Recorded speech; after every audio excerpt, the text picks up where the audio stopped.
Hi, everybody. The Phoenix real estate market is still crazy. Supply and demand are completely out of balance, but it looks like the imbalance is peaking. Let me show you.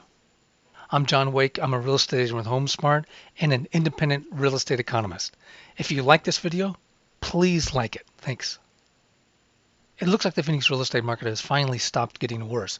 You can see the number when the corona first hit, the number of homes for sale went up and then it's been going down. The market is incredibly tight right now compared to last year, but it looks like it's leveling off here, like we're bottoming out.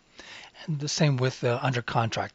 It was a huge amount of homes hitting the market under contract, but that seems to be now falling. If we can scroll down to here's last year, 2019, but something that I just added last week was the change. So you can look over and see that what we really had here was a V-shaped recovery.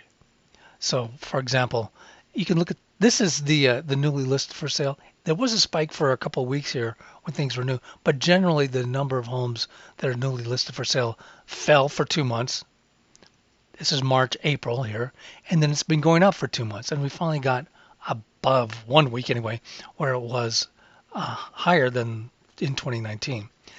This week is always weird. I kind of dismiss it because that the latest week will always be revised up. Same. So here you can see the under contract tanked in March and April, and then it went up for 2 months. But you can notice it was super high. It was, what is that, 18% higher homes under contract in this January than it was in 2019. That's a huge amount. And now we're back to that crazy huge demand. The big question for me is like, what was causing this high level of demand there and low level of homes hitting the market in January and February? Is that what's still going on now that we've moved out of Corona more or less and we're getting back to these factors that were the January and February factors are now what's ruling the market? Maybe not ruling the market, but still significantly important to the market. And here's the number of solds. Solds, again, it was super high in January and February, tanked for 2 months, came back up. So we see this is very much a V-shaped recovery up until this point anyway. Who knows what's going to happen the next 2 months? Such a crazy market. Okay, so the market is kind of back in a way to where it was in January and February. That sort of imbalance instead of the crazy imbalance we had earlier.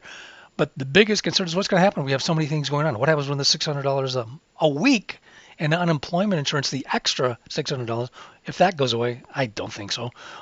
But the foreclosure moratorium, what happens when that's phased out? What does that do to the market? So there's a ton of uncertainty. So subscribe to this. I'm going to do a video on how the foreclosure moratorium and the unemployment insurance could affect the market in the future. So be sure and subscribe.